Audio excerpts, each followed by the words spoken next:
Good evening and welcome to the Ghana TV9 News Bulletin for Friday, September 26, 2025. I'm Adana Dorek. In the headlines tonight, Ghana fights $100 million parking meter claim before international tribunal. Digital single window system accelerated for faster and smarter housing services. President Dr. Mohamed Irfan Ali meets with UN Secretary General on border dispute with Venezuela. Government launches urgent task force to tackle nationwide school utility prices. CHMPA shuts down illegal supermarket constructions at Breakdown. CID interview footage shows Michelle Miller declining to answer questions at election fraud probe. And Datadin confident teen accused of fatally stabbing boyfriend will walk free. Now for the news in detail. In a recent meeting with the United Nations Secretary General Antonio Gutierrez, President Mohamed Irfan Ali briefed the Secretary General on the situation with Venezuela, with particular attention to the forthcoming ICJ hearings concerning with border dispute. Colin Abrams has details in this story. Ghana's head of state this week attended the United Nations General Assembly in New York. President Dr. Mohamed Irfan Ali, in his address to the General Assembly, stated that Ghana will not be intimidated or cower in the face of ongoing threats and acts of aggression from Venezuela. We have endured repeated threats and aggression from the Bolivarian Republic of Venezuela. The territorial controversy between our states is now before the International Court of Justice, which has twice reaffirmed its jurisdiction and which in 2023 issued provisional measures ordering Venezuela to refrain from altering the status quo. Yet, Venezuela persists with unilateral laws and threats of annexation, flagrantly violating international law, the UN Charter, and the very principles that sustain global order. In a subsequent meeting with the UN Secretary General Antonio Gutierrez, President Ali briefed the Secretary General on the situation with Venezuela, with particular attention to the forthcoming ICJ hearings concerning the border dispute. President Ali affirmed that despite these repeated challenges, Ghana continues to place its trust in international law and remains committed to peaceful and lawful resolutions. Further, the Secretary General praised Ghana for its principled and active role in the United Nations Security Council. The Secretary General congratulated President Ali on his re-election to a second term and extended his best wishes to the continued success of Ghana's development trajectory. Meanwhile, addressing food security in the region during his speech at the 80th session of the United Nations General Assembly, President Ali stated that Ghana is committed to enhancing food security across the Caribbean region, demonstrating that with strategic investment and political will, both national and regional food systems can be transformed. Ghana calls for the transformation of global food systems to be more resilient, sustainable, and equitable by strengthening local production and reducing dependence on volatile markets. Ghana stands ready to share its experience and partner with others to ensure nutritious food for all. President Ali, in an inspiring call to action, said if the UN is to remain humanity's best hope, it must stand firm against aggression and remain fully engaged. Our generation will be judged not by the eloquence of our declaration, but by the substance of our deeds. From the ruins of Gaza to the streets of Haiti, from Kiev to the drowning coasts of small island states, the peoples of the world cry out for more than words. To honor 80 years of promise is to act with courage, to match principle with action, and to bind ourselves once more to the dream of a world united, not by fear or force, but by the shared destiny and enduring hope. Colin Abrams, Ghana TV9 News. During Friday's proceedings at the Magistrates Court, two witnesses took the stand in the ongoing electoral fraud case involving Michelle Miller. The witnesses were Christopher Douglas and Josh Canine. More in this report. The trial into alleged electoral fraud during Guyana's 2020 general and regional elections continued on Friday, with the court viewing a recorded police interview in which the accused, Michelle Miller, declined to answer investigators' questions. The footage, submitted as evidence by Christopher Douglas, a videographer with the Criminal Investigation Department CID, was recorded on October 17, 2020, and played before Magistrate Faith Magusti. In it, Miller, who was facing allegations of involvement in the manipulation of election results, repeatedly told officers she would not respond to their inquiries, citing her right to remain silent.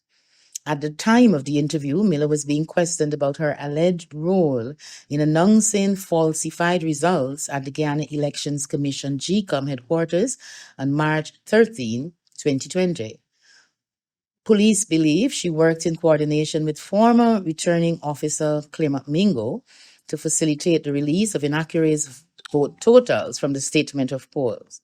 Miller appeared visibly unwell during the questioning. When asked whether she wished to continue or postpone the session, she opted not to proceed. She refused to answer any of the officers' questions, including those regarding her physical presence at the GCOM office, the alleged use of a spreadsheet to call out figures, and whether she was directed by former Chief Elections Officer Keith Lowingfield.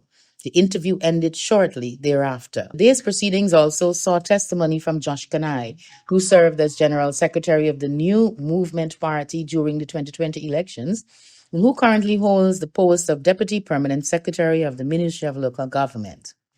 Kanai gave a detailed account of the national recount process, explaining that each ballot box was reopened and recounted in the presence of party agents and observers. He also referenced the official communications exchange between then GCOM chairperson Claudette Singh and CEO Keith Lowenfield, which led to a formal declaration of the results based on the recount. He stated, however, that what was issued by Mr. Lowenfield on the 13th of June 2020 was using the SOP figures and not the SOR figures. Kanai is scheduled to return to the witness box on October 21 when the matter resumes and additional witnesses are expected to appear. The Ministry of Housing is accelerating its digital single window system to cut red tape and speed up housing services. Minister Vanessa Ben says while the platform has made progress, paper-based approvals are still slowing down the process. Here is Faith Sandy with the details. The Minister of Housing and Water, in collaboration with the National Data Management Authority, NDMA, is working to advance the electronic planning and development single window system aimed at streamlining housing-related services. The digital platform, first launched in 2024, is designed to reduce waiting times and eliminate the need for families to move between multiple agencies for stamp, signatures, and approvals. So one of the things that the ministry is doing is digitizing the whole system. There is an online portal which persons can submit their applications for house lots, for homes and so on. And it's to get the entire, what is called a single window process fully operational. Minister within the Ministry of Housing, Vanessa Ben, explained that while the initiative has made progress, the system is not yet operating at its full potential.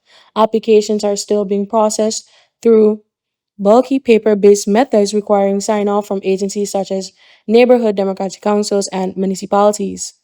To address these gaps, agencies must be properly equipped with technology, internet access, and legal framework to facilitate electronic approval. Whilst the ministry has worked very well with the NDMA, the National Data Management Authority, to establish this system, it also includes other agencies, all part of government, but not nested under the Ministry of Housing. So, for instance, they're the local government organs, your NDCs, your CDCs, your municipalities.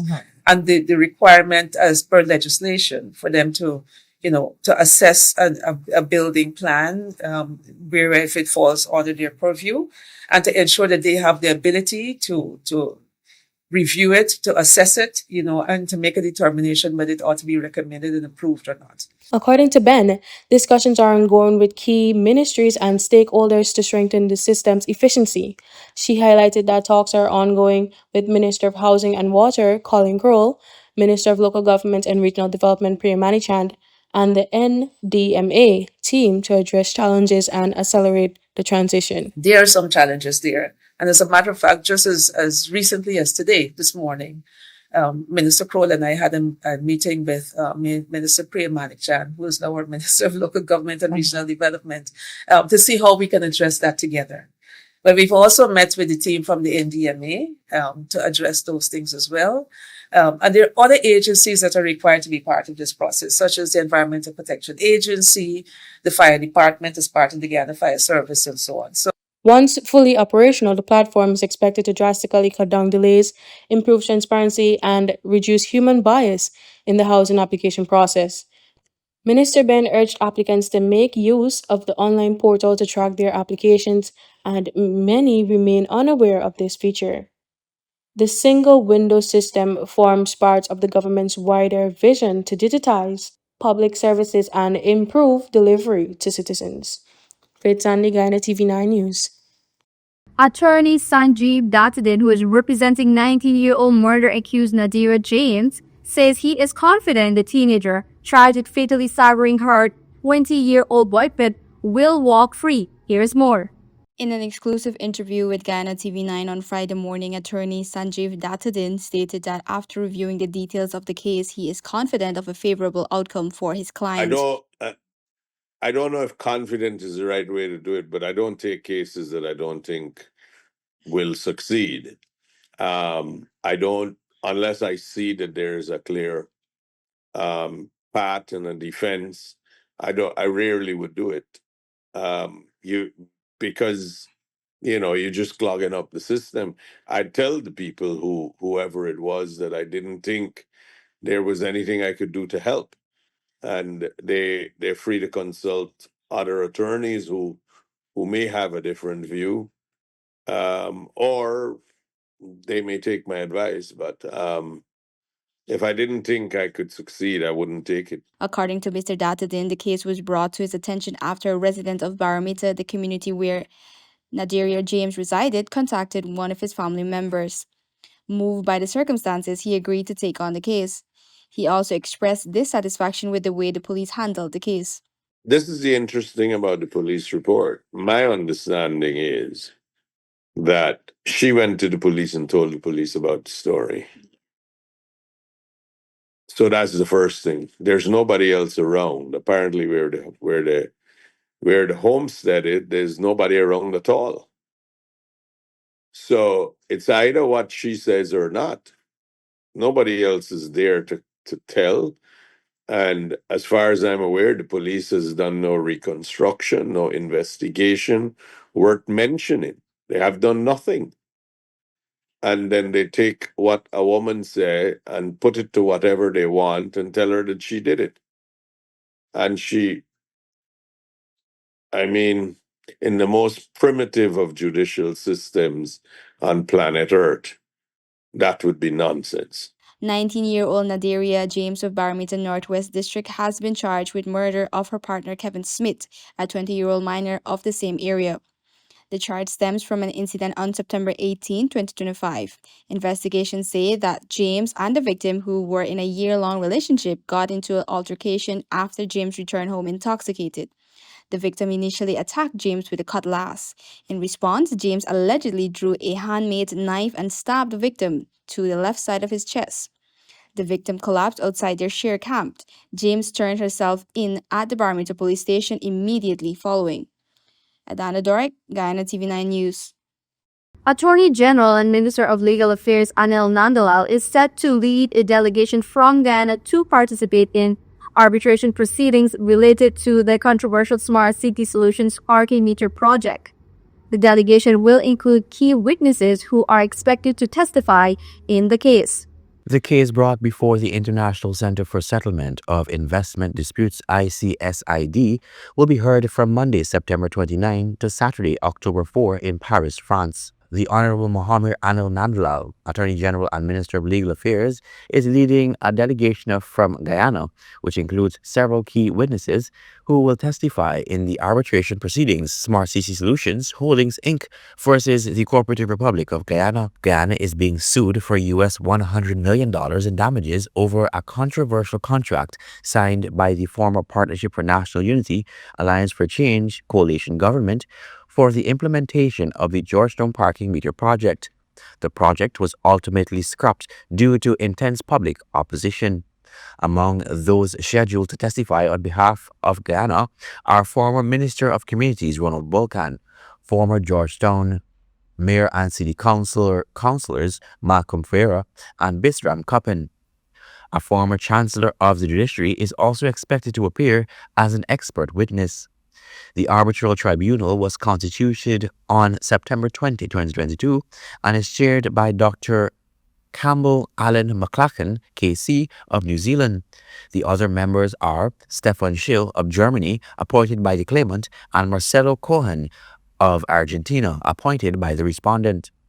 Guyana is being represented in the proceedings by the Washington-based law firm Foley Hoke LLP, along with the Attorney General's chambers.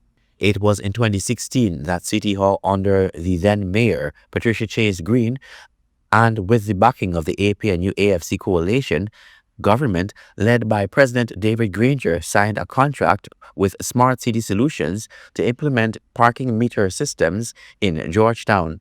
Shortly after, installation works began across the city and staff training commenced in preparation for the rollout of the new parking regime. However, the initiative was met with immediate and widespread public backlash, sparking large-scale protests against its implementation. Many citizens contended that the parking meter fees were excessively high and imposed an unreasonable financial burden. Others raised concerns about the lack of transparency in how the contract was awarded. Amid mounting public pressure, the project was eventually suspended. Throughout the controversy, the People's Progressive Party Civic, then in opposition, consistently opposed both the awarding of the contract and the implementation of the parking meter system. Calvin Abrams, Gala TV9 News. Government has announced the formation of a rapid response task force to address ongoing problems with water and electricity supply, particularly in hinterland schools. Find out more in this report.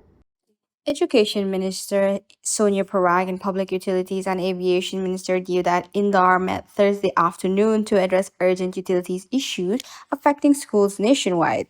As key outcome of the meeting, the ministers announced the formation of a rapid response task force to address ongoing problems with water and electricity supply, particularly in hinterland schools. The move comes amid growing concerns over what appears to be deliberate deconstruction of water distribution systems in several hinterland communities. Investigations into these incidents are ongoing, with authorities working towards the identification and prosecution of those responsible. In the coming weeks, the task force will prioritize urgent infrastructure repairs, enhance security at key installations such as water wells, and the construction of new water reservoirs to ensure more resilient and sustainable access to clean water, especially critical during the dry season.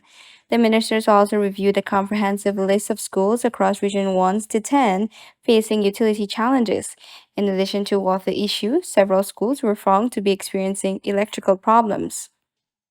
Minister Indar has committed to resolving all issues under his purview within 6 weeks. Minister Parag has also pledged her ministry support in coordinating with other government agencies to ensure that all problems affecting school teachers and students are addressed as swiftly as possible. The meeting held in the Ministry of Education's boardroom on Breakdown brought together senior officials from both ministries, including Permanent Secretary Shineli Hussein Otar, Chief Planning Officer Mishak White Griffith, Deputy Chief Education Officer Tiffany Harvey, and Marty D'Souza, Head of Buildings Unit Gerard Parker, and technical experts from GWI. Adana Dorek, Guyana TV9 News. The Ministry of Housing and Water, through the Central Housing and Planning Authority CHMPA, has moved swiftly to halt unauthorized construction works for a proposed supermarket at Lot 72 Breakdown Street and Brewell Place, Georgetown. The inspection by CHMPA's Enforcement and Compliance Department revealed that construction began without approval from the authority or any other regulatory agency. No planning applications was filed, and no permission was ever granted for the project. In response, the proprietor was formally served with a notice of contravention under the Town and Country Planning Act, Chapter 2001, ordering the immediate cessation of all illegal works. The notice was delivered to the proprietor's residence and posted at the construction site. The CHMPA firmly reminds all businesses, developers, and property owners that the authority is the first point of engagement for all construction and commercial development permits. Adhere to zoning laws and planning regulations is not only mandatory but critical to safeguarding orderly and sustainable development. The authority reaffirmed its commitment to facilitating legitimate investments and community uplifting projects that meet national planning standards while vowing to take uncompromising actions against any attempt by pass the law. The authority reiterates its commitment to supporting legitimate investments and projects that align with national planning standards, uplift communities, and contribute positively to urban development while taking uncompromising actions against any attempt to circumvent the law. Adana Dora, Ghana TV9 News. And finally, in tonight's newscast, David Patterson, interim leader of the Alliance for Change AFC, says that now the elections are over, it is time for the Ghana Elections Commission GCOM to begin implementing much-needed reforms. More in his Colin Abrams report. The Alliance for Change AFC, still reeling from a significant defeat in the September 1 general and regional elections, continues to grapple with the fallout. Adding to the party's challenges, leader Nigel Hughes tendered his resignation immediately following the election results, dealing a further blow to the already weakened political outfit. Now, during a media briefing on Friday, the party says despite all these challenges, they will continue to work, first with GCOM implementing several changes following the elections. It's time, the time is now for GCOM to start implementing several reforms born out of the experiences of the electorate as well as the recommendations of the various observer missions. For the last 5 years, the opposition have been calling for biometrics. Early on this year, the chairperson, Ms. Claudette Singh, indicated that biometrics is not only feasible, it's also necessary, and it's also the way to go. So now that we have completed elections 2025, the process for biometrics should commence immediately. Patterson noted that GCOM had previously cited limited time as the reason for not implementing key electoral reforms ahead of the recent elections. He added that the AFC will be paying close attention to the 2026 national budget, which he emphasized must include substantial provisions for the implementation of biometric systems within GCOM. We have also, as a party, commenced engagements with the opposition parliamentary parties since, as it's widely accepted, we're not unknown. We are not in parliament on this particular session. And we've commenced discussions with them with a hope and with our support that they can immediately bring a motion demanding that GCOM be funded to implement biometrics. According to Patterson, the party, along with other stakeholders, are advocating for the inclusion of individuals outside of critical parties on the Elections Commission, specifically members of civil society selected through a transparent and credible process. Patterson added that a recommendation has also been made for a time limit for a chairperson of the commission. I do think as a modern country, with the resources that we have, a more inclusionary, representative GCOM should be implemented. We've also made recommendations before to include term limits for the chairperson as well as the commissioners of GCOM. We recommended, Alliance for Change would have recommended that a commissioner serves no more than 5 years, eligible for reappointment, and the chairperson serves 7 years, but they should not be eligible for reappointment. After actively being part of the geopolitical landscape of Ghana for close to 20 years, the Alliance for Change has now found itself out of the National Assembly following the recently concluded general and regional elections, in which they failed to earn a single seat. As one of 6 parties in this year's elections, the AFC was only able to amass a mere 3,610 votes, standing alone, representing a 0.83% of the electorate, not even qualifying them for a single seat in the National Assembly. Colin Abrams, TV9 News. And that has brought us to the end of tonight's newscast.